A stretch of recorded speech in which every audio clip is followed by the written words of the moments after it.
Okay, so without further ado, I will introduce Rosie first. Rosie Nelson, who uses pronoun they and them, is a lecturer in gender at the University of Bristol. Their work focuses on LGBTQ plus identities, queer theory, sexuality, and qualitative research methods. They're currently working on 2 books, Making Space for Bi Plus Identities, Explorations of Genders, Identities, and Relationships, and Feminist and Queer Qualitative Research Methods. So Rosie, we're very happy and honored to have you here with us today. Now you can take over. Hello, everybody. Right, let me first get around to sharing my screen. Always the awkward few minutes on a Zoom call, so bear with me one moment. Okay, so can you see those slides before I continue? Yeah, I can. Fantastic. Okay, wonderful. Well, it's a pleasure to be here. Hello, everybody. I'm going to be talking about open research with LGBTQ participants. And before I do so, after such a wonderful introduction by Colin, I'm going to add on a few things on that, which is broadly speaking, my research interests very much revolve around sexuality and gender. I'm most particularly interested in bisexuality and non-binary and trans identities. But I also have been known to dabble in feminist theory, queer theory, a growing interest in digital sociology and the digital world, and also qualitative research research methods, I should say. In fact, I tend to introduce myself as a huge qualitative research methods nerd, because I'm particularly interested in ethics and researcher safety within the research process. And so that's sort of where I'm coming from to quite a large extent in this talk here today. So I'm going to go through a variety of topics that I think are relevant to our conversation today around open data and research with LGBTQ people. So first of all, I'm going to spend some time defining how I understand open research and vulnerability as well in the context of research and different group identities. I'm then going to spend a little bit of time talking about queerness. I'm going to define queer both from a LGBT identity perspective, but also from a theoretical and methodological perspective, which I think is quite interesting to this conversation, before moving on to thinking about the implications of these two things coming together. So how do LGBTQ people or queer people fit in data and databases from an open data perspective? What about the social world and the conflicts that result from that? And then I'll move on to thinking a little bit more about some publications and knowledge sharing activities before concluding. And let me start off by saying, as a person who teaches qualitative research methods quite a lot, my students get quite frustrated with this answer I often give to a lot of their questions. But I don't have a specific definitive answer in relation to how we should consider open research with LGBTQ participants. In fact, what I tend to continuously refer to is the fact that there's so much variability, there's so much contextual information when conducting qualitative research that it's very hard to make any kind of definitive answers. However, having said that, I intend to put forward quite a few sort of provocations or pieces of thought and tell you what I think about a decent chunk of these conversations as we go. But this isn't meant to be a sort of definitive judgment on whether or not open research and LGBTQ participants and data are compatible, incompatible, or anything otherwise. So let's move on to thinking about open research and defining it. So I tend to think about open research in 3 different ways. So the first of which is open research as open data. The next is as open publications, and the final is as open findings. That was strangely difficult to say. So I'm going to go through each of these in turn. So in terms of open data as data, how I tend to think about this is that the collection of data gathered during a research process is made available for other researchers. So in this context, we can think about things like interview transcripts, focus group transcripts, personal diaries developed in the course of the research process, things like that that have come directly from participants as sort of raw data being put onto an online database for analysis by other researchers. So there's a lot of different databases that we can see data available on, qualitative data. The UK Data Service is one that I regularly refer to, but basically this is what we might think of when we think of open data as data. Then we're thinking of data in a repository, which is sort of raw data without any interpretation, any findings, for researchers to reanalyze or conduct another study with that data. So that is how I understand open data as data. However, there's also a way of thinking about open data as publications. So many of you may have come across the idea of open access publishing in thinking about things like open access books you can now get, open access journals, et cetera, which is basically where academics and researchers are able to produce their research into a publication format and make that available without a paywall. Because as many of us may have experienced, sometimes it can be very difficult to access the particular journal article we need at that given time. And you have to go through a lot of barriers of logging in via your institution. For people who may not have an institution, you know, they're independent researchers or simply interested members of the public, it can therefore be impossible to access those publications without paying quite a lot of money to access a journal article, chapter, or book. So one way we can think about open data is through this way of publishing openly, in terms of not having that paywall between people wanting to access the data and the publication itself. And the final way that I think that we could think about open data is in relation to findings. And I think of this, you know, some of you may be familiar with some of the framing of impact, engagement, knowledge exchange, which is essentially the way of thinking that data should be done to communicate to people. So you could think about things like infographics, public lectures, engagement with policy workers and policy developers and so on, or reporting back to the community whom you accessed in the course of gathering data. So this means that, you know, in thinking about open data in this way, this means that you're really making an effort to have your research available to the public in different formats as well. However, if we return to this idea of open data as data, in the sense of having interview transcripts and so on and so forth, this is what is most commonly and hotly debated in relation to open data research, particularly from the perspective of ethics and vulnerability, as is in some of our framing in our conversation today. So I'm going to be moving forwards and focusing on open data for the rest of this lecture, very much from that kind of perspective of having available interview transcripts, available personal accounts and diaries and so on, and having that sort of unfiltered research data available to the public and in general. So a large part of this discussion has come from conversations around what good research looks like and what good data looks like. And there is a growing perspective within qualitative research and in research generally, that this idea of transparency and the ability to reflect on where the data comes from is a good thing for research and for the conduct of research and studies around knowledge generally. So this article that I'm quoting here by Humphreys and others goes through, in relation to the field of communication, some ways in which we could assess trustworthy research.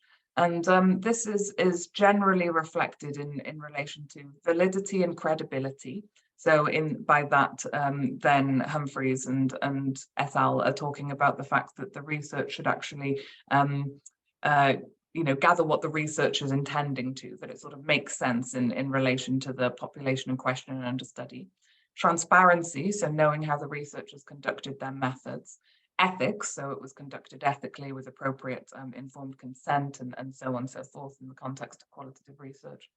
Reflexivity, where the researcher is able to reflect on their biases and engagement with the data to understand how they may be coming to some of these decisions.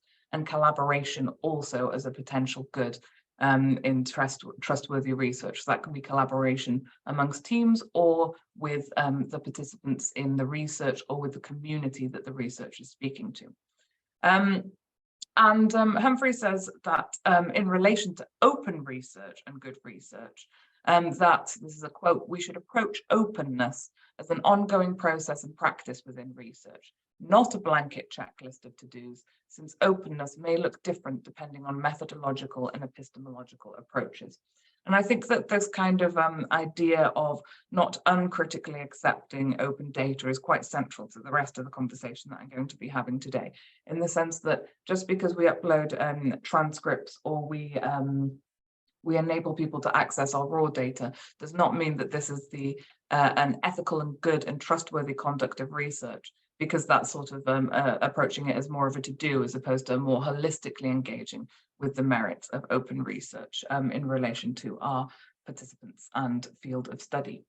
But open data is continuously referred back to as a good within social research. So, you know, there's issues relating to, I can never say this word, I do apologize, replicability in the conduct of research, validity, credibility, truthfulness, rigor, and cost-effective and efficiency. You know, all of these are in some way pointed to as a way of supporting open data and open research methods in sort of mitigating some of the concerns and responding to some of these quality criteria, particularly the idea of being cost effective and efficient in the sense of not overworking with certain groups of participants who are over researched or over engaged with in one way or another, and not having to spend resources which often are coming from public funding bodies, for example. You know, so there's a case to be made for open data.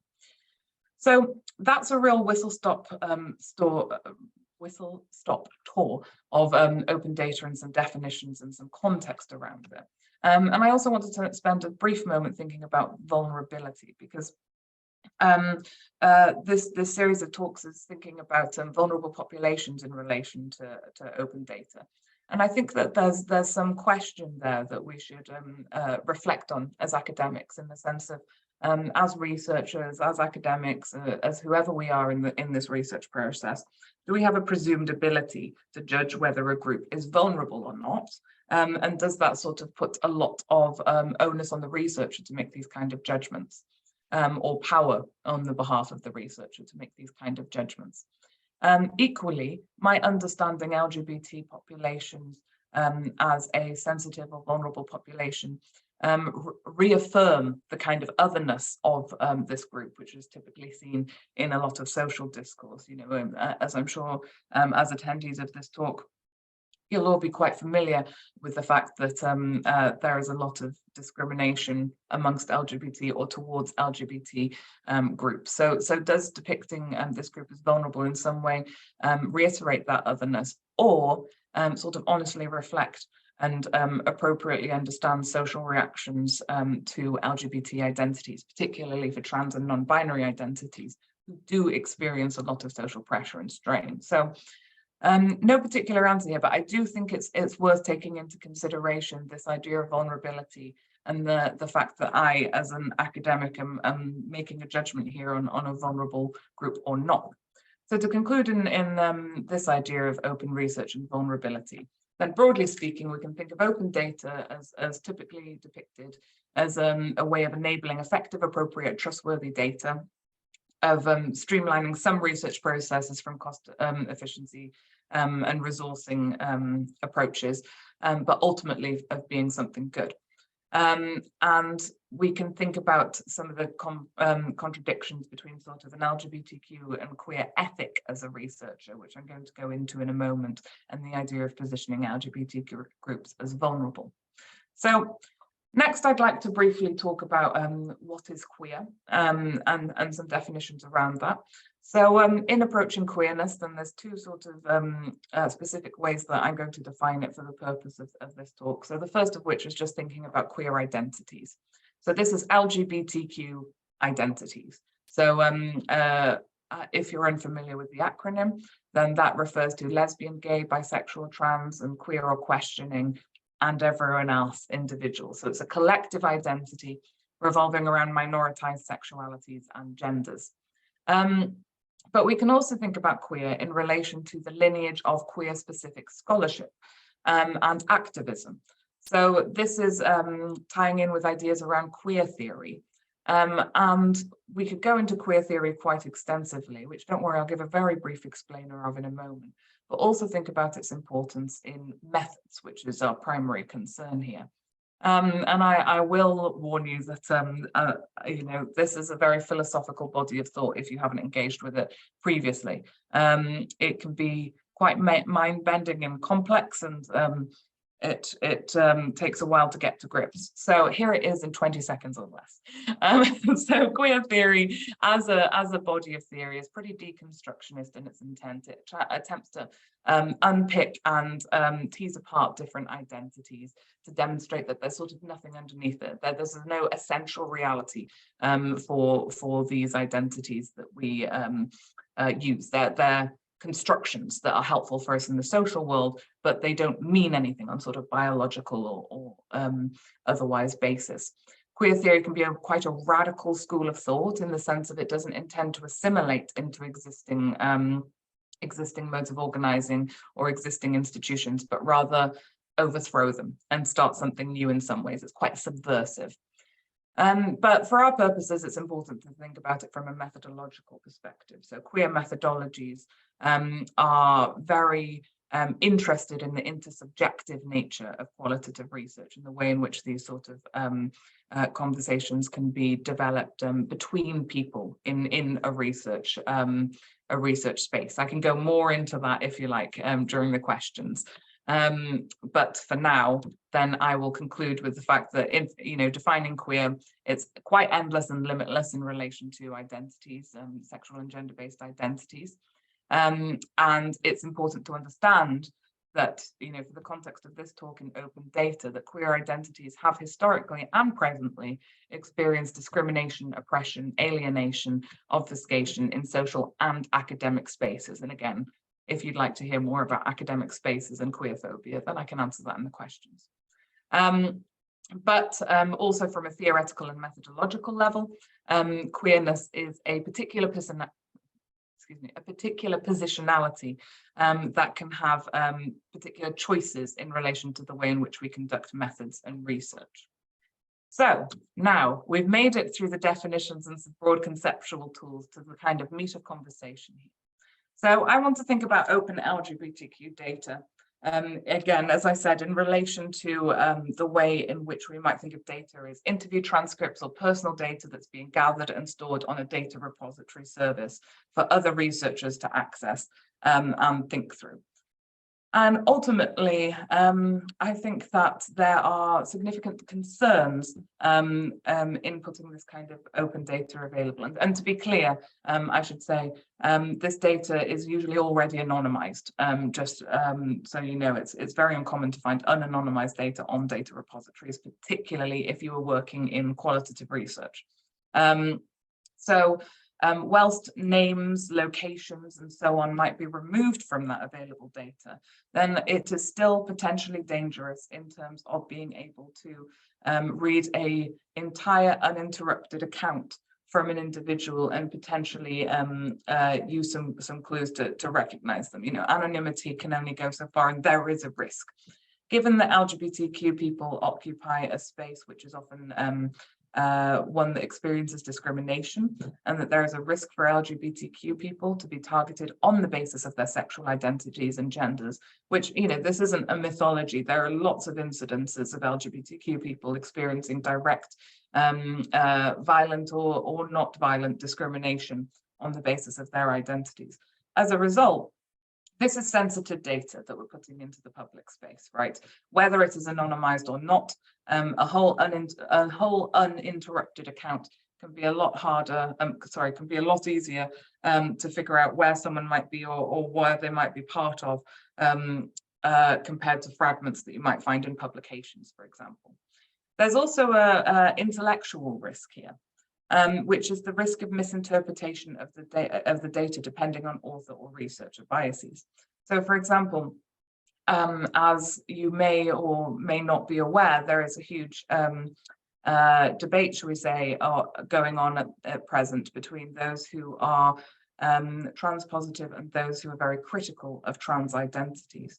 And that kind of positionality could have a very significant impact on an interpretation of data, depending on the author or researcher bias. Beyond the sort of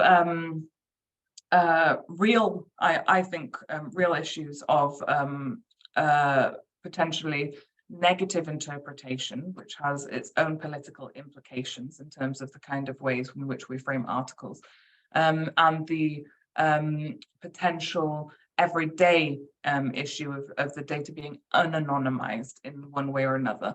I also think that there are some methodological issues with open data in relation to a queer methodological approach, because a queer methodological positionality often prioritizes a very mutual relationship between the participant and the researcher, as well as a sense of care and ethics.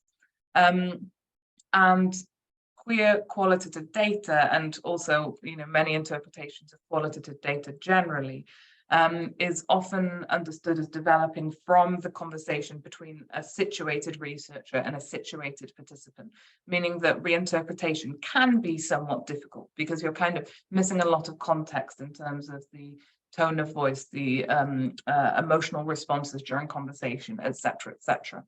And that's because the situated nature of qualitative research is developed on these intersubjective conversations, knowledges, and experiences. Now, this can be mitigated. I am not saying that one cannot do open research and work with open data, because there are excellent examples in scholarship of people having done so and having approached research with a secondary data analysis. But in this particular case, I'm talking about work which may have been conducted using a queer methodological approach, and how it may not fit into the kind of ways in which we would traditionally conceive of open data. A further issue in relation to the databases is whether or not something might be too queer for the databases. So, for example, there can be slippages in identity, slippage in experiences, and slippage in conversations. There can be a sense of affect in a qualitative encounter that cannot be captured by the framing of a transcript or similar. And this kind of inherent queerness in a methodological sense and in relation to the data itself might find itself difficult to be communicated in the form of a data repository. However, one might ask, is this true for all methods? Some of the points that I've just thrown up there are very focused on this idea of interview transcripts and focus group transcripts and sort of personal accounts in these ways. But as you all know, there are many, many other qualitative research methods that for which this might not be true. For example, if we were doing media analyses, discourse analyses, internet archival research, and digital social media research, there are increasing questions around how open data and I have increasing questions around how open data might work with some of these other types of methods that are sometimes not as present in conversations around qualitative research and ethics. So to conclude these conversations, then, broadly speaking, queer data can be dangerous to release publicly or should be thought through carefully before releasing publicly, both because of participants' personal safety, but also in relation to the potential misinterpretation and biases in the conduct of research. One anecdote I will briefly insert here is that, having conducted quite a lot of queer research, as a queer identifying researcher, then many participants have said that they would not have chosen to share their data with me had I not been queer myself, knowing that there was some kind of socio-political, perhaps, relationships there. And that can't be controlled as much in an open data setting. Queer data may not fit into databases appropriately. However, different methods may mean that we need to think about these conversations differently. And I want to, again, return to stress on the idea of the personal safety and implications of some data being made open. So, the rampant transphobia in the United Kingdom at present is seen on many different levels. There are many different examples of this transphobia in practice, whether intentionally or unintentionally. And I think that anonymity cannot be guaranteed in the same way for trans and non-binary people in an open data setting, due to the way in which people are very politically motivated to oppose trans identities at present. And as a result, we've seen a large amount of things like doxing and internet shout-outs, internet cancelling, and so on, which really sort of focuses on trans and non-binary debates to quite an extensive amount. So the release of trans and non-binary data as open, it's something to consider in relation to these ongoing dynamics. However, what we're missing here is this idea of open publications and open findings, which is something that I defined a little earlier on. So researching with a queer ethic or methodological approach, which is something I know I've returned to several times over this presentation, does mean prioritizing ethical conduct, and often is loaded with the idea that social research can be done to enable change, for the better in whatever interpretation that might mean. Queer methodological work therefore often engages in quite a lot of reflexivity in a similar way to a feminist methodological approach. And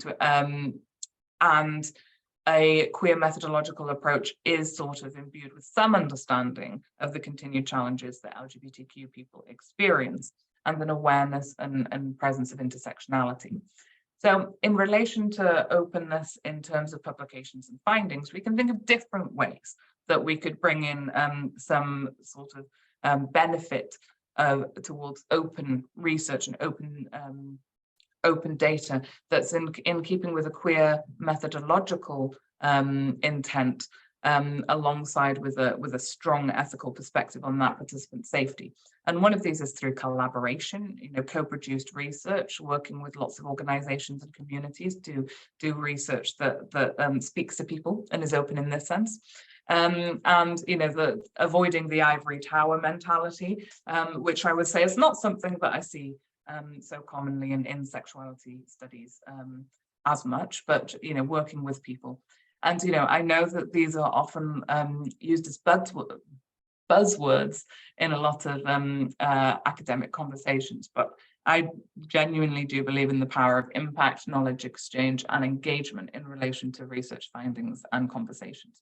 Now, of course, the issue with open publications and findings is that these can be very resource heavy in terms of time, money, and effort, and aren't always costed into grant applications, which is quite important as a researcher to consider. But these should be central, in my opinion. So, some concluding thoughts. I do think that in this kind of conversation, safety is a particular issue, particularly in relation to trans and non-binary identities. I think that queer data is often messy, which means that it may have a difficult positionality in relation to databases and the social world. And that there's a lot of power relationships in this conversation that I've been having to date on this and in this presentation. I think I would love to hear some challenges to this power relationships and some thoughts and questions around this. Because I think that ultimately a large thought, or the primary thought I have around open data and LGBTQ participants, is the question of ethics. So how do we do right to our participants, our disciplines, our body of knowledge, but also to the wider community that we speak to, and how does open data fit in with this? So some very, very concluding questions before I finish. To end on thinking on this thought, and again, I'm interested to hear your thoughts, because I do think this conversation should be collective. I do think that this should be something that we talk about amongst ourselves and with others and so on, is should academics make these choices, or should this be individualized based on participant choice? And if it is the latter, that the participants are able to make the choice on whether their data should be open or not, what protections does that provide to academics should something go wrong, so to say? Because we often tend to forget about researcher well-being in conversations around ethical conduct, which I can tell you is something that I'm always very stressed about. Data protection and data safety is a significant concern, and so that would be something that I would be very concerned about. Where does the question of ethical research and conduct in research start and end in relation to open data? And are academics already equipped with resources to truly enable open data publications or findings, you know, at its sort of true sense of the terms there? So lots of thoughts, lots of questions. Very interested to see what you think and what questions you might have around some of this. But as I said, I'm interested in a collaborative conversation around this, and I think that these are some things that have been knocking around my head for a while. But I think that many times excuse me, the answers can be quite contextual, dependent on context, method, and particular participant group in mind. So I'll stop there for now, and I'm looking forward to questions and thoughts from others a little later. I'll stop talking. Okay, thank you very much for that wonderful talk, Rosie. So if you have any questions or have any thoughts, you can share with us on our Q&A chat box, and we will collect them, and we will, address them at the end of the talk. Yeah. Now we are delighted to have Ibtisam to have the second part of this session, and I would like to introduce him. So Ibtisam, pronounce him, he, him, is working professionally in the LGBTQ plus charity sector as the head of policy and research at the LGBT Foundation. He completed his postgrad studies at the University of Nottingham, focusing on utopianism, empire, and South Asia, working to challenge mainstream narratives of imperial ideology, aiming towards decolonial politics and utopias. Ibtisam, thank you so much for being here today. We are excited to learn from you. Yeah, thank you. Thank you so very much for having me. I'm absolutely delighted, and I'm quite excited to be presenting from a slightly different perspective, in that I'm not here today as an academic. I am very much here as a community organization researcher. So my role is very much from the third sector in the UK. So I'm just going to share my presentation. Bear with me. I'm going to echo Rosie here and preemptively apologize in case I make a mistake with that. Right, bear with. Okay, looks like that's sharing. Hopefully that's all right. My presentation is on ethical and accurate data collection in LGBTQ plus community research.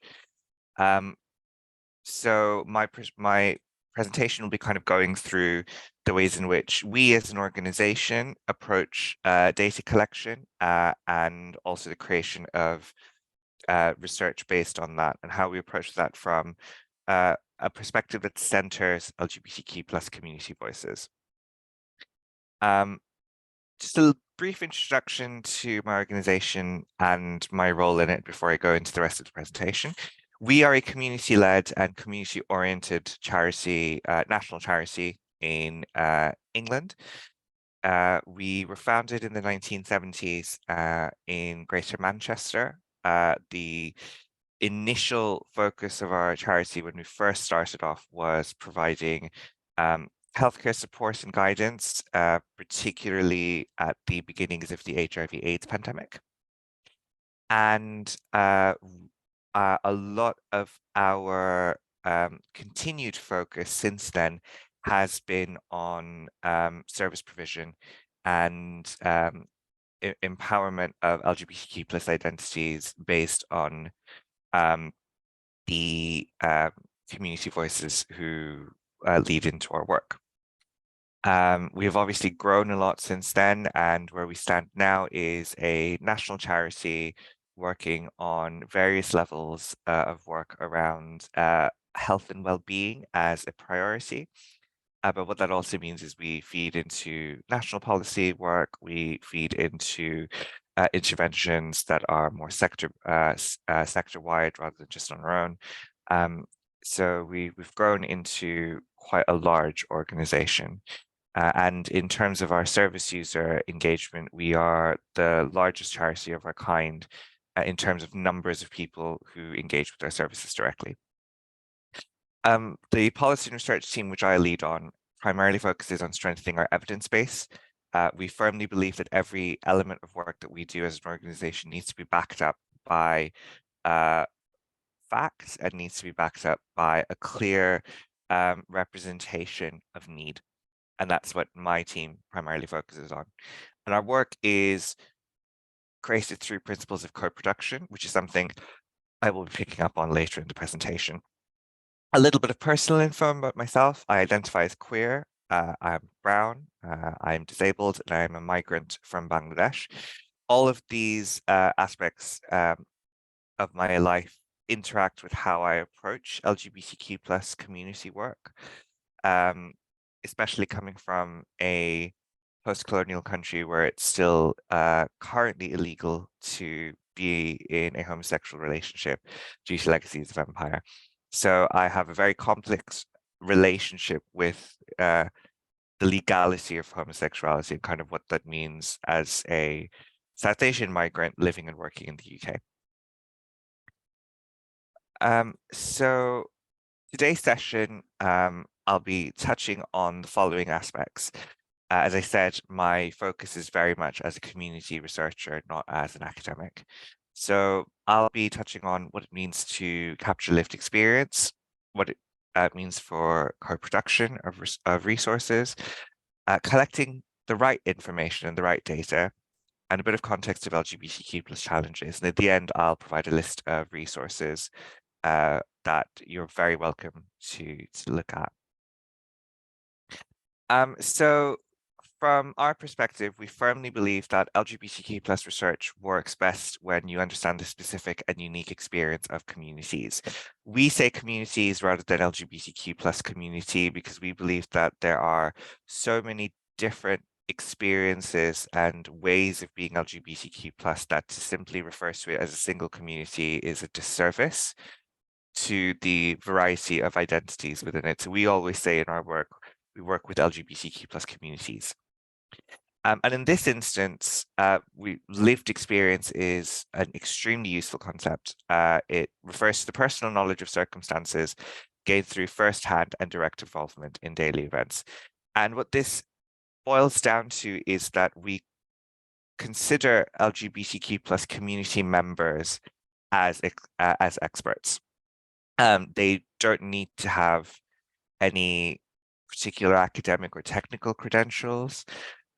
They don't need to have worked on research in any capacity before. We believe that a lot of the ways in which knowledge is gathered and shared within communities is through firsthand experience. And while there are obviously many incredible queer researchers, such as Rosie, who we will be working with when we need to look at specific academic expertise, when it comes to the base level of knowledge, we believe that every and any LGBTQ plus person and community member has that knowledge through firsthand experience, even if they might not realize it. And as a result of that, we believe that raw data collection is extremely important, but it's really only one part of the picture. To provide an ongoing working example, we're one of the many LGBTQ plus organizations who are looking at the data that's being made publicly available through the Office of National Statistics from the 2021 census. But what we recognize is that what the census is doing is providing us a really useful overview of numbers, but we need to be able to then contextualize and humanize that data. And the way we do that is applying our understanding of lived experience and individual experience onto these broader data sets. And it is important in this instance to really consider lived experience as an asset. Traditionally, lived experience from marginalized and minoritized communities tend to be viewed in a deficit-oriented model. It tends to consider, for example, LGBTQ plus experience as a challenge. And we like to flip that narrative by considering lived experience in and of itself as a strength, but we view social barriers and social misinformation or discrimination or prejudice, we consider those aspects to be the barriers. And it is an important distinction to make because it ensures that community members who are being engaged in our work find issues that can be quite challenging and kind of overall topics that can be quite challenging, that they still find the experience to be empowering and worthwhile. So we absolutely view lived experience as an asset and not a deficit. So I did mention co-production earlier. What this means is we want to ensure that every single aspect of our work, in as much as possible, involves consultation and feedback and critique and evaluation from community members. So even at the stage where we are beginning to start research design, we obviously have a level of expertise in having done this work in the past and our own databases, but we will still go out to community members to check with them in terms of, are we asking the right questions? Is our language inclusive and up to date? Are community needs actually being considered, or are we imposing assumptions? And are we designing the research in a way that we actually make sure that the impact is being fed back into communities? We have some practical ways of doing this. We have knowledge steering groups with our research team who represent various identities under the LGBTQ+ umbrella. And we always reach out to them when we're designing new research and just going, this is what we're planning on doing. What do you think? We run our demographic monitoring best practice through these kinds of steering groups as well. And if we're planning on doing a completely brand new methodology of research, we will expand that beyond just the steering group and try and get direct community interaction through some of our community programs, events, and through some of our delivery and service provision as well. So we try to make sure that every aspect of that is co-produced. And that is key to ensuring that LGBTQ+ voices are embedded in every stage of research and data collection. And while we acknowledge that that is not possible for every single researcher in every single context, it's a good guiding principle to have and to try and see if it might not be possible to do that on every single level. What are certain methods you might still be able to do? I recall during my time as a student, I wouldn't obviously have any access to an LGBTQ+ steering group, but I would at least try to reach out to community groups locally and ask them to review my questions before I sent it out more openly. And kind of embedding those best practices is a really good idea. At the basic level of collecting evidence, an important thing to bear in mind is language. Inclusive and community-oriented language is vital to understanding LGBTQ+ needs and experiences. And while this sounds incredibly obvious in principle, in practice, many researchers stumble at this. One of the reasons for this is that language is constantly evolving to become more inclusive. So we're often seeing the growth of new terminology. We are at the same time, as a backlash to that inclusivity, sometimes seeing the co-opting of certain terms to become non-inclusive, even though as an outsider, some of those terms might seem quite harmless. And it's important then to consider these key steps, which we always recommend. We always ensure that in our research, and that includes in our reports that we create as resources after research. So we, because we don't do academic work, we don't produce journal articles, we aim at producing reports that are publicly available. We always provide clarity and definition of terms. We'll always have a glossary. We ensure context for why certain questions may be asked when we are collecting information. To provide a recent example, we've been doing a piece of work on how to best be a trans ally in healthcare settings. And we specifically take a moment to define what we mean by trans in this piece of work, so that there may be individuals who we survey in this who might not identify with the label of trans, but they might still feel that their experiences would be useful in this research. And what we do by providing that context is ensuring that those individuals still have an option of taking part, even though from a strictly pedantic label perspective, they might feel that they can't. Because for us, it's the experience that matters, not the label. We also need to make sure that we're properly dating evidence so that future changes in terminology end up can be accounted for and does not make the data obsolete. A really key example in the work that we do and have published, if you go to our website, as a community request, we no longer use the terminology BME or BAME because there is a lot of friction within communities of color to use that. We are moving towards using terms such as racially minoritized communities. We use the acronym QTPOC, which is queer, trans, and intersex people of color, when we're specifically referencing LGBTQ plus people from racially minoritized backgrounds. But some of our older reports still have BME and BAME in the terminology. And by ensuring that we're dating that evidence correctly, it then doesn't make the information within those reports obsolete, even though the language may now be considered outdated.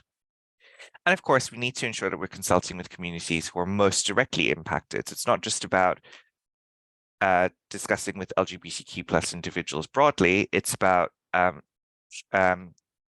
specifically targeting who we're consulting. If it's a piece of research around ethnicity and racial minoritization, the vast majority of people we speak to will need to be from racially minoritized backgrounds. If we're looking at trans research, it ultimately wouldn't matter how many cisgender individuals we talk to. It is the trans community members who need to be centered. And that includes kind of our considerations on what is inclusive language and what is terminology that is acceptable. Part of this as well is demographic monitoring. One of the most common pitfalls in collecting LGBTQ plus evidence is when identities are not appropriately tracked. So at the very outset, if you're not monitoring sexual orientation, trans status, ideally intersex status, although that is a newer standard in LGBTQ plus identity monitoring. If you're not collecting this data in an appropriate and inclusive way, your findings won't be representative of the communities. And it's important to consider here that exclusionary language can not only mean that some experiences are not accurately collected within that specific piece of research, it can also then have a chilling effect where those community members will be less likely to participate in future research, especially if it's being carried out by the same organization or the same researcher who has in the past maybe not used the most inclusive language or the most up-to-date language. And existing standards tend to be grossly outdated.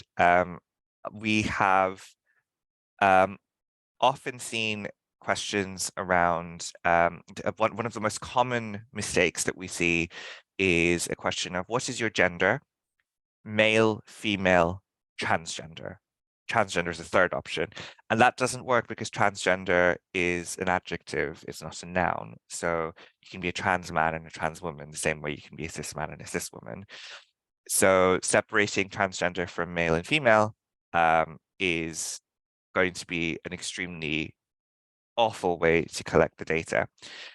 We've also seen some particularly fascinating examples where we've seen, I always like to list some of these just to showcase quite how many of these mistakes slip through the cracks. I've seen data monitoring that goes, what's your identity? Man, men, woman, women, Chinese. What is your identity? Yes, no. And what is your gender identity? Man, woman, no thank you, I would not like to buy car insurance.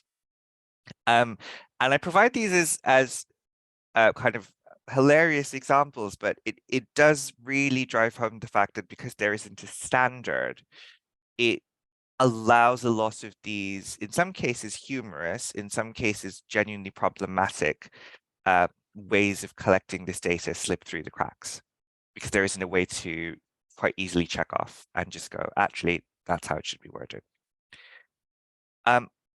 From our recommendation, we have co-produced some best practice demographic monitoring. And what we recommend is a specific question on sexual orientation with a variety of options. We tend to word it as which of the following best describes your sexual orientation, because some folks might have a few different labels that they connect with. For example, for myself, earlier on, I said I identify as queer, but I also identify as gay. And with the context of the research, it will often be useful for me to identify as gay or homosexual, because that best describes my sexual attraction and orientation. So again, we use the language best describes your sexual orientation, and we need to include an option to not disclose. We then follow that with a two-part question on gender identity. Which term best describes your gender identity? Man, including trans man; woman, including trans woman; non-binary; other, please self-identify, or prefer not to disclose. And a follow-up question to ask, what does your gender identity match the gender assigned at birth? Yes, no, prefer not to disclose. The reason we do it this way instead of assigning a specific label is that while many people might fall under the trans umbrella, they might not want to use the label specifically. There are also many identities outside of the English language that consider gender diversity that wouldn't label themselves as trans. So the best way to ensure that the data is robust is, instead of trying to assign a label to it, which is trans, we simply ask the term that best describes your gender identity, and then if it matches that which was assigned at birth. And this is a more recent development, but we also recommend as best practice a specific question on disclosing intersex identity. So would you identify as intersex? Yes, no, prefer not to say.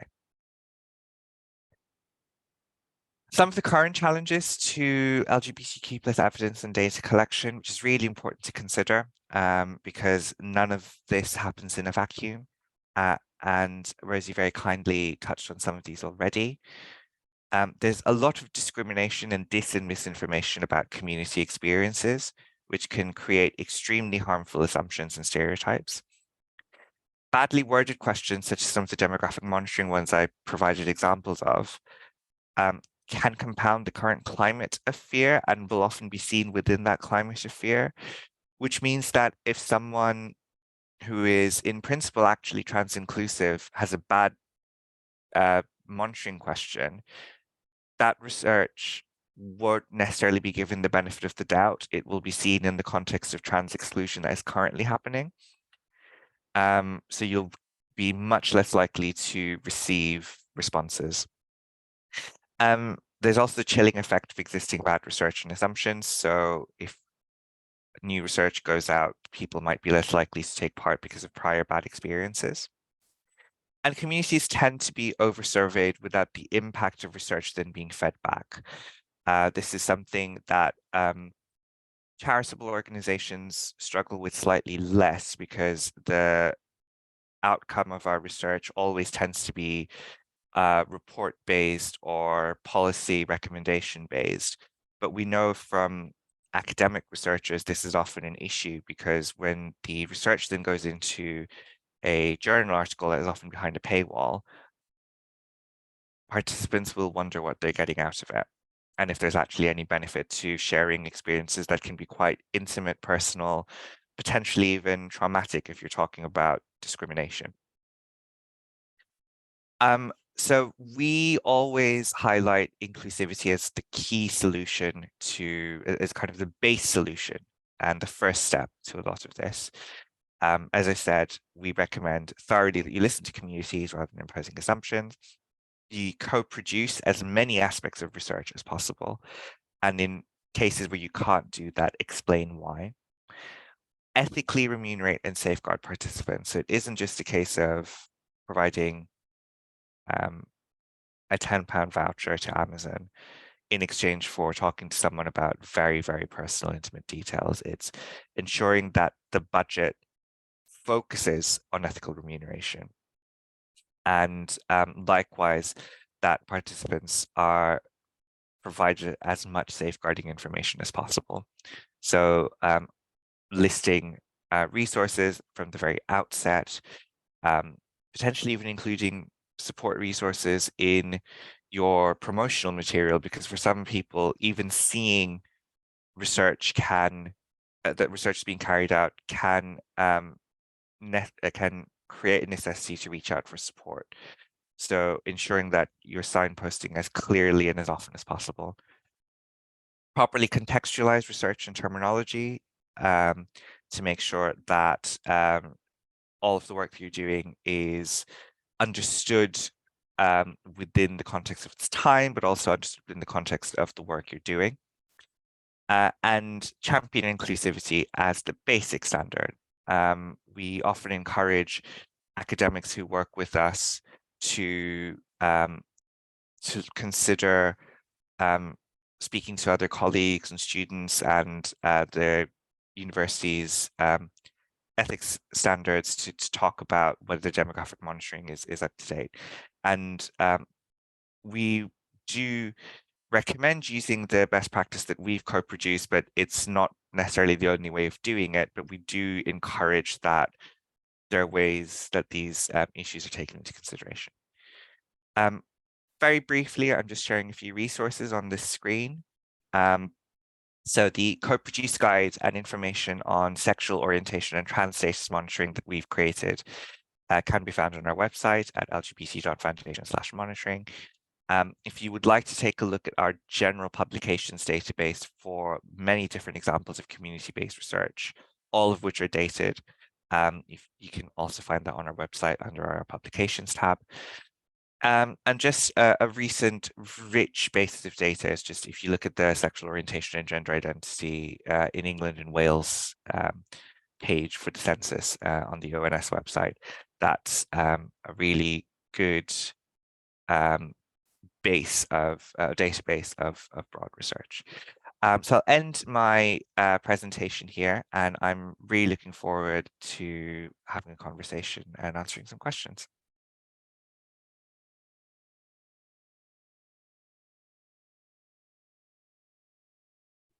Okay, thank you very much, Ibtisam.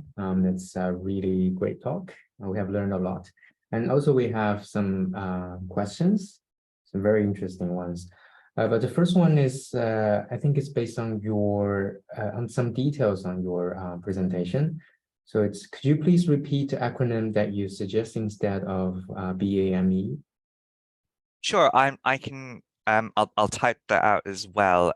We recommend using terminology such as racially minoritized when we're referencing broad communities. If you're specifically looking at LGBTQ plus communities who are racially minoritized, the accepted term at the moment is QTI-POC, which stands for queer, trans, and intersex people of color. It's growing in usage a lot. I do want to stress that these are ongoing debates, and it may be that 5 years down the line, there's a new term that the community would have coined for itself. So do try to bear that in mind. But at the moment, it's racially minoritized as a term generally, and QTPOC or QTI-POC for specifically LGBTQ plus people from racially minoritized backgrounds. And I'll put that in the chat as well. Thank you very much. And next question is for both of you. So someone is asking for some comments on creative methodologies, such as photography, digital storytelling, film, voice, in LGBTQI plus spaces, stories and identities, and making these open. So they want to know if there are any experiences in negotiating ongoing consent or it's being pulled at the end. This is also a very a question that I'm very interested with. I think this is a really good question, and this speaks to some degree of what I was referring to with the complexity of having these conversations depending on the methods being used, because we tend to have these kind of conversations thinking about interviews and focus group transcripts or survey data or similar. But for creative methods, I mean, as you say, there are so many different things that this could include, from photography to diary, found poetry, video storytelling, and so on. And I'm going to say what my qualitative students hate me saying, but I think it really depends on context. I think that, first of all, in terms of negotiating the consent from an ethical procedural process as a researcher, then typically speaking, I see consent forms which might say something like, you have the ability to withdraw your information up until the point of analysis, which is typically sort of considered as maybe 2 weeks to a month. Now, that is at odds to some extent with a queer ethic and a co-production type approach, which intends to negotiate that ongoing consent that you refer to. You could also have something along the lines of staged consent. So first level of consent, presuming you're using these creative outputs for analysis specifically. So first stage of consent, may I analyze these? Second stage of consent, may I use these in publication? Third stage of consent, may I use these for sort of knowledge exchange impact exhibition-based activities? So you could have something ongoing in that sense.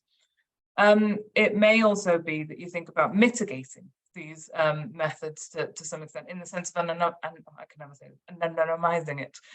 So for example, say you had a videography project that someone was actively filming and doing their voiceover. You might sort of dub that voiceover to protect anonymity and so on, depending on what the participant felt comfortable with, because there is a debate within the ethical production of research in terms of, does a sort of blanket anonymity on data actually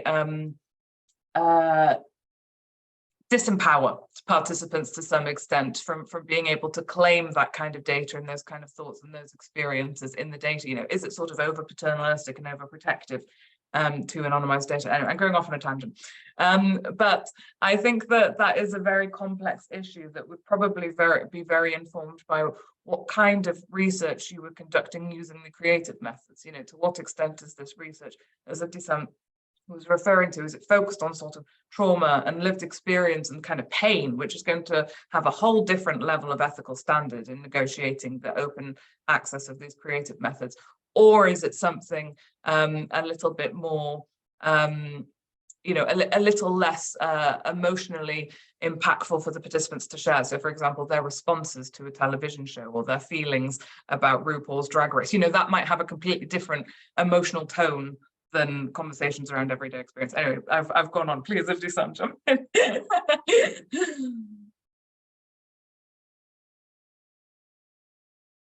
I think you're muted.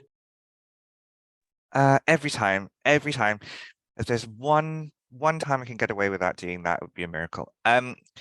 It's a really interesting question, because something to bear in mind from a queer knowledge-based perspective is that so much of queer history and information and knowledge is kept in what would be considered unconventional spaces. So much of the knowledge that we have around queer activism and queer politics, for instance, you'd be less likely to find it in a book than you would be to find it in a drag bar or in a performance space. And interestingly, one of the pieces of work that I'm currently conducting is collecting the history of a recently formed queer performance house in Manchester. A specific piece of research that I've been funded to do through the British Academy and Lever Hume small research grant. And the way we are considering consent in that is constantly checking in with our participants. We have a monthly meeting where we talk, and every meeting is preceded with, I just want to check that you're okay to continue with this piece of work. all the participants have a performance name already, so there's a level of anonymity built in, but even then I give them the additional option of creating a brand new username for the purposes of this research. It's also being very clear about what you're doing with the data and how you're storing the data. So oftentimes researchers may be aware of kind of what the standards might be of how long you'll keep your data collected, but participants might not be. So making it very clear to them, in our case, for instance, it is 12 months after the funding period has ended, we will be deleting all of the data. So making it very clear to them what that entails. And building in some kind of automatic layers of consent. So if there are any members of this project who, because it's a 2-year project, if there's any members of the project who over the course of this move away from the house for any reason and they leave their part in the house, there's an inbuilt piece in our kind of ethics form that says if you leave the house, your data will automatically be removed from this project, and that reduces the level of stress, because if they then don't have to worry about, oh God, I've left the house, what else do I have to tie up, who else do I need to get in touch with to make sure I'm no longer included. So it's very much about capturing as much of that information as possible, and just being as transparent as possible. If you're looking at, particularly if you're looking at work that might be traumatic or might have those kinds of very intimate experiences, it's a really good idea to be transparent about who will be looking at that data. So if you are yourself someone who's LGBTQ+, being quite open about saying, I have lived experience being a member of the community, I'll be looking at this data. Is anyone else seeing it? Is a research supervisor looking at it? Is a research assistant looking at it to help with something as basic as transcription? If they are, will they have access to your identity, or will they only have access to your testimony, but that's going to be anonymized? So really building in that time to create really authentic and multi-layered consent. And also being quite clear about the limits to when they can pull out, because saying you can pull out at any point sounds lovely, but what does that mean for someone who might get in touch with you 2 years down the line and say, oh, you've been published, I don't want my name on the piece. And you've suddenly gone, oh, but the piece is already out there. So really being clear when you say you can pull out at any time. In practice, what does that mean? Does that mean you can get in touch with me 10 years down the line, or does it mean you have until 6 months after the research ends to formally pull out? Because it then gives them an expectation of what that means. Thank you very much. Well, another question is, I wonder whether the use of open data in such populations contributes to difficulties with recruitment, especially when we think about the difficulties faced by individuals identifying as LGBTQ+ and the fear of stigma, given the replicability and reuse of open data.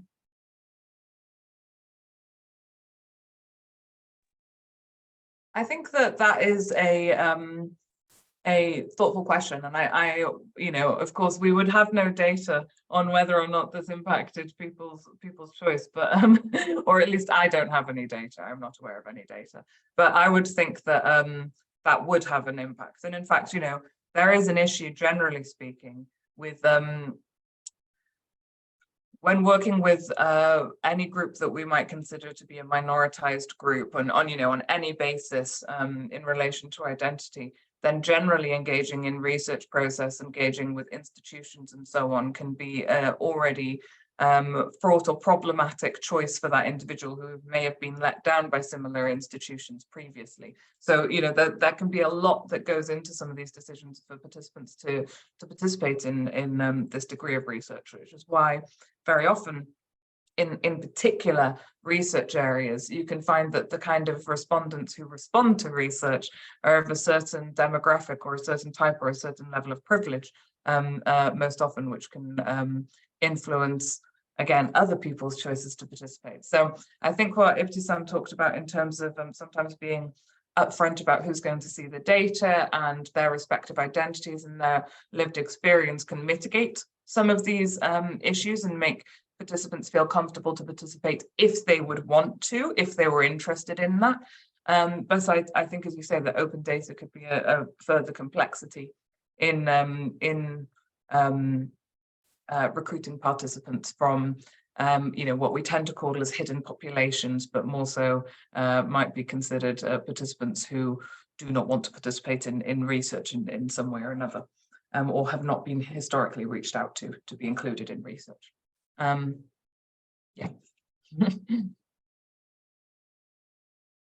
Did you have any thoughts to add to that? Nothing too much to add to that, but also again, with that point on clarity as well, it might be that not all aspects of your data will be made openly available. It may very well be that some aspects are actually going to be kept quite secure and discreet. So that question of transparency, not only who gets to see the data, but what part of data will they be seeing? I think is a lot of this is, I want to say a lot of this feels like common sense advice, but at the same time, we know from issues like kind of maintaining deadlines for getting research out there, it's very easy for some of these processes to be overlooked. And it's really important to remember that people who are going to participate in research won't necessarily assume that these are a given. So make as much information transparent as possible, even if it feels basic to you. It might not be to the people taking part in the research. Okay, thank you very much. I think our next question is actually related to what you said, and it's on ethical protocols and procedures. How do the presenters believe that ethical protocols and procedures should be managed when doing research in LGBTQ plus communities in relation to university bureaucracy and governance? Given that the research methodology and design in the community space tends to be constituted based on care of ethics and positionality, is it enough to just follow the standard university committee's ethical procedures? Or should another or parallel ethical process and review be created for this kind of research and approaches? Especially because research often arises out of the situatedness of the researcher. Technically, the research has begun and the participants are essentially co-researchers. I love a lot of what's been framed within that question as well. I'm very firmly of the opinion that there's no such thing as an objective researcher. You situate yourself and you need to be very, very consciously aware of your own positionality within research. I'm obviously not speaking from a university perspective, but I would always encourage researchers to go above and beyond what the university standards are. In terms of recognizing what that looks like, though, you need to consider what the context of not only the researchers, but of the co-researchers in this case is as well, because you will need different levels of ethical safeguarding depending on who's taking part. Traditionally, what we see is that the more layers of marginalization you add on to the communities you're working with, the greater the level of safeguarding and data protection you will need. But it's also important to recognize the agency and autonomy of the participants and co-researchers themselves. So I would always recommend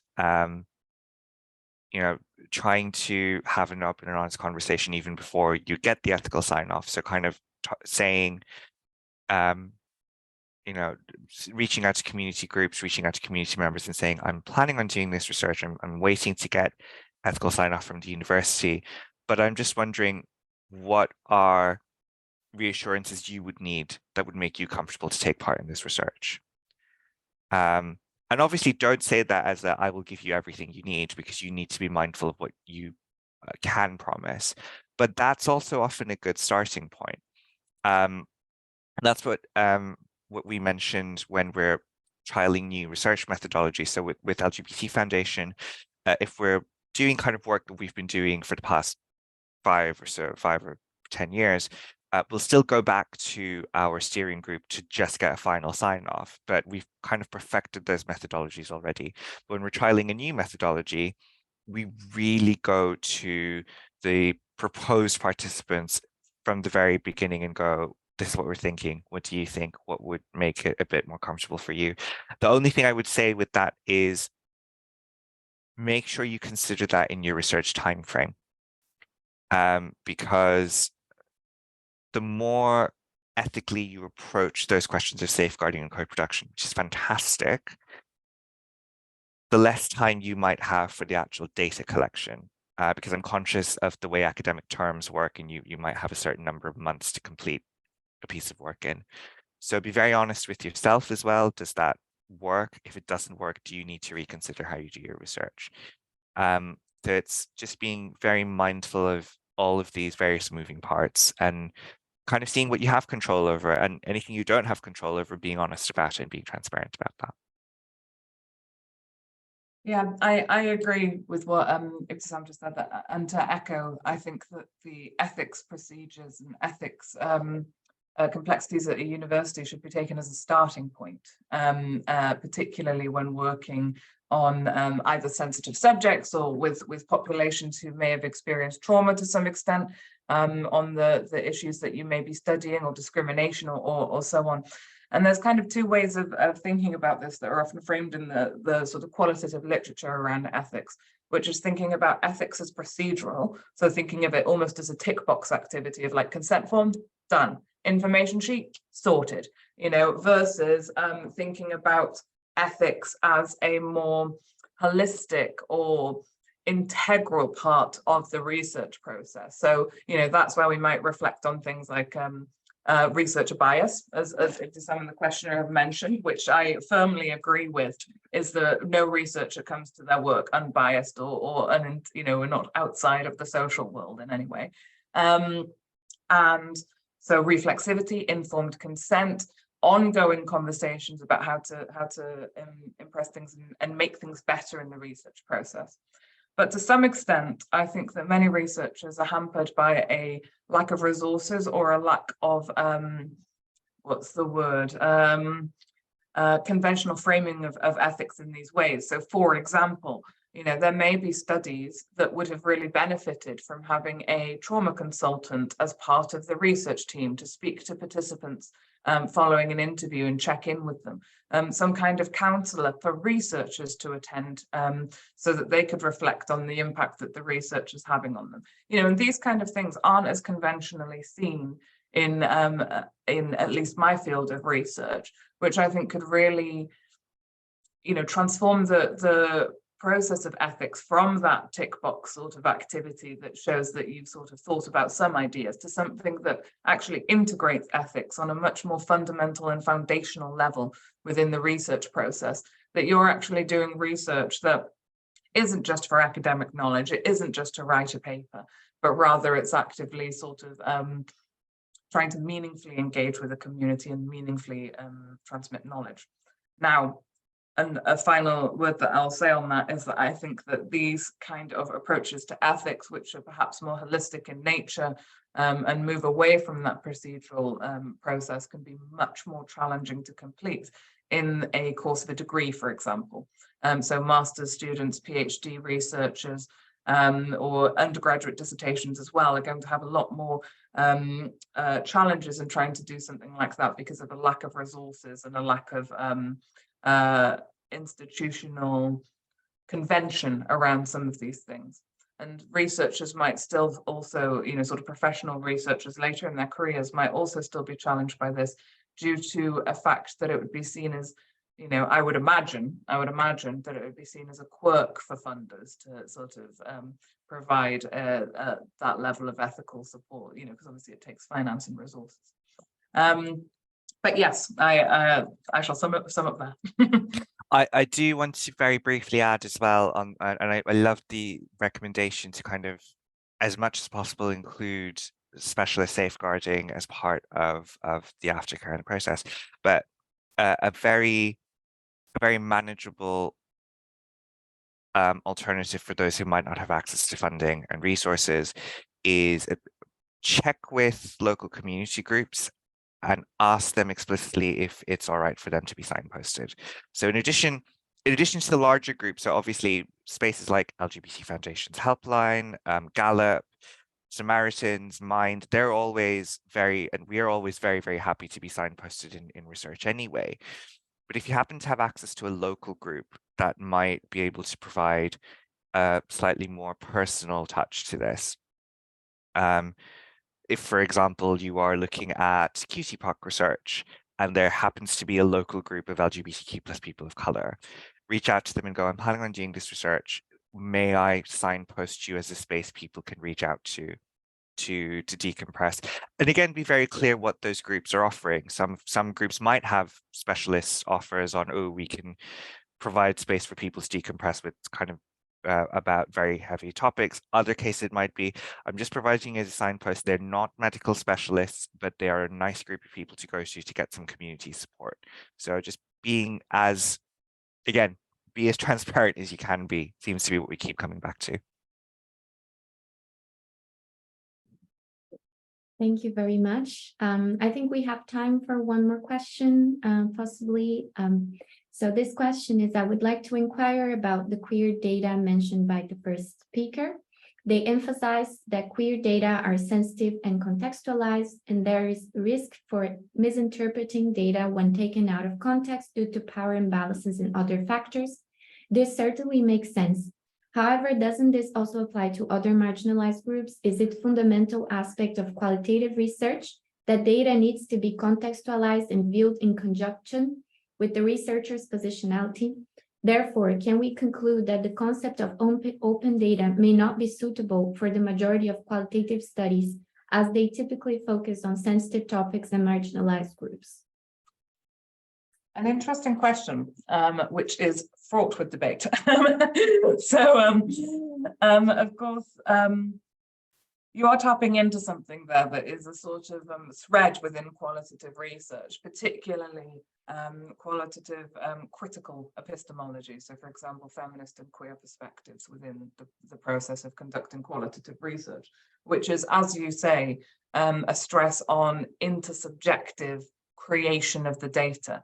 So what I mean by that is that, you know, perhaps historically, or perhaps from a particular philosophical approach known as positivism, then there was an expectation that the researcher was a neutral body that could enter into a research environment, gather data that was not influenced by the researcher's position, identity, etc., retreat to the university and analyze that data, right? And in essence, it was all objective in this perspective.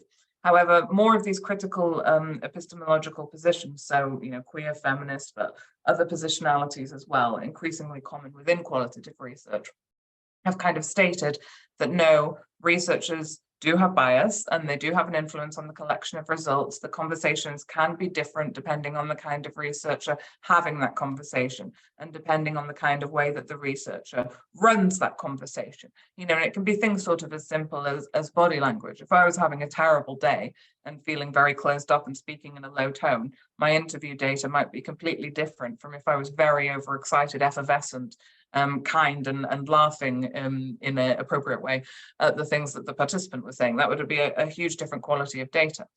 So if we take from that starting point that the position of the researcher and the role of the researcher can influence the collection of data, then that brings into question any kind of secondary data analysis of existing data, if we consider those to be of primary importance. However, as you'll be well aware, there is a huge body of secondary research. So there is a huge amount of secondary research which is providing excellent, thoughtful, intelligent analyses of the data sets available to them. And that's because both the original researcher that collected the data and the secondary researcher are taking part in appropriate methodological reporting and reflection. in this sense, the original data collector would appropriately talk about what kind of method they used. Perhaps they might give some environmental clues about sort of where they were hosting interviews or similar. They might, adequately provide enough information around the context of the research, dates, as Ibtisam said, then different terminology can be used at different time periods. So dates would be important and things like that. The secondary data researcher could then take part in a reflexive approach to understanding their take to the data, and reflect on any limitations that they might feel in a secondary data analysis in the process of engaging in secondary data. So it's not to say that qualitative secondary data analysis should not be done. I actually think that it should be done. I think that there is a huge merit to secondary data of existing research and data sets. The issue is that there are perhaps extra complexities or extra things to think about that do matter.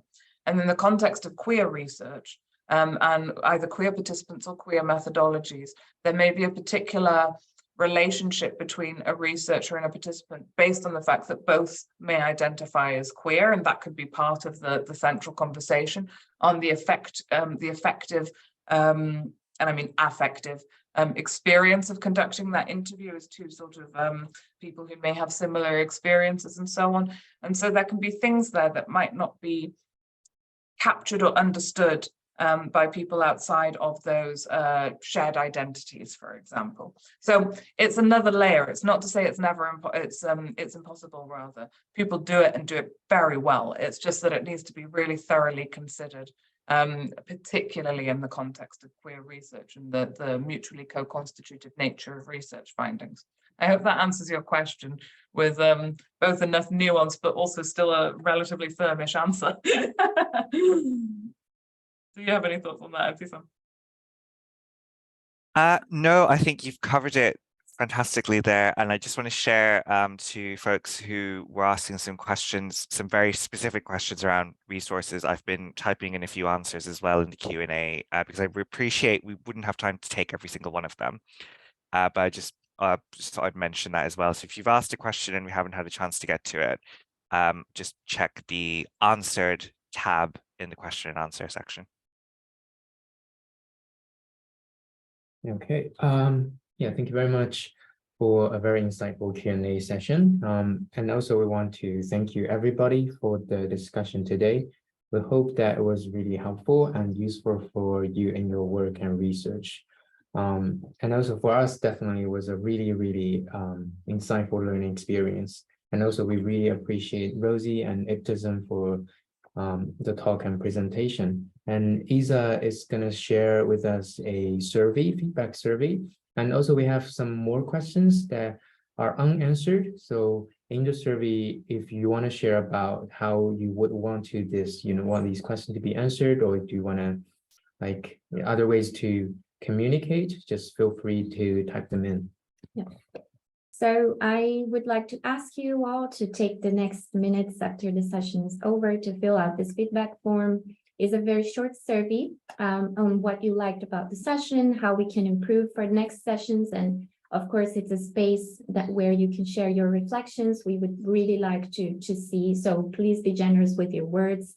We really want to see your reflections. And well, this was the end of the sessions for this month. In May, in June, we will have other sessions. In May, we will have sessions on doing open research with immigrant and refugee communities, and also with people living with disabilities. And in June, we aim to have sessions on mental health issues, doing open research with people with mental health issues, and also with survivors of domestic violence. So other topics that we will be focusing on.